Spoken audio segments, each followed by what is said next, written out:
My name is Guy Mully. I'm the Director in charge of the Employer Consulting arm, the bit that provides services to you as an employer.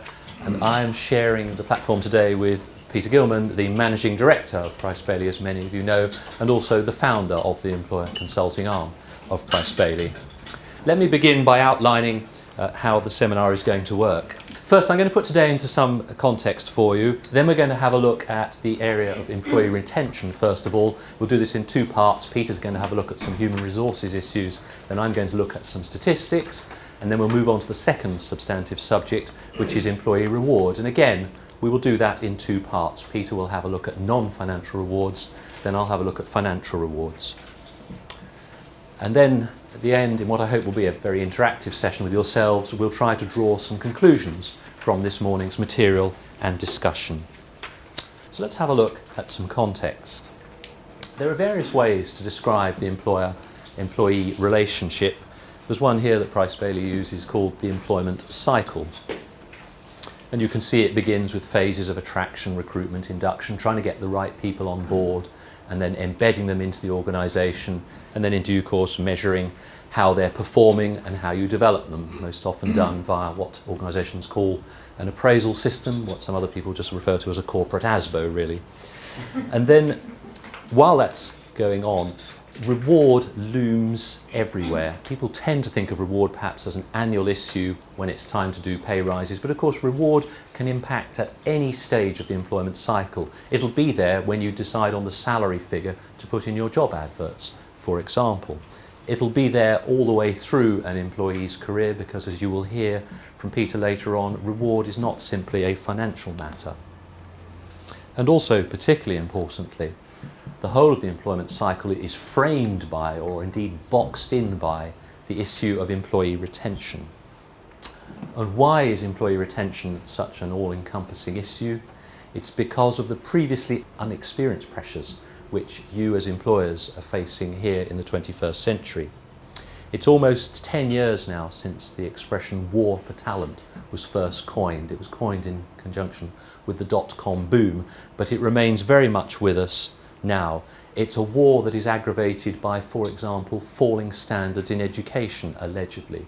You as employers are saying we are not seeing the right quality of graduates, and in particular of school leavers. The talent isn't there, is the message you're saying. Moreover, you also need to be aware of the demographics behind the war for talent.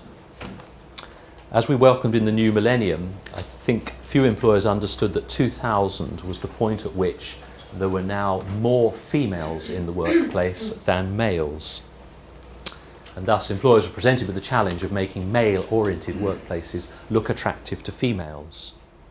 Other demographics that we need to take account of are the fact that 1 in 12 UK residents were not born here in the UK. You might also like to make a note that there are 45,000 disabled undergraduates.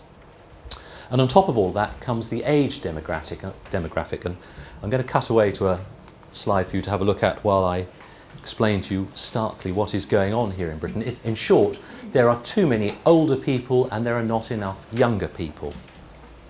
By 2011, it looks like 45% of the workforce will be over the age of 45.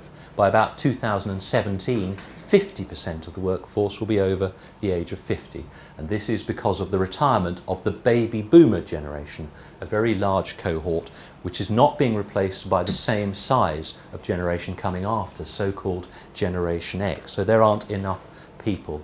It's not a peculiarly British issue. In the States, for example, the US government estimates that by 2010 there could be as many as 10 million more jobs available in the States than there are people to fill them.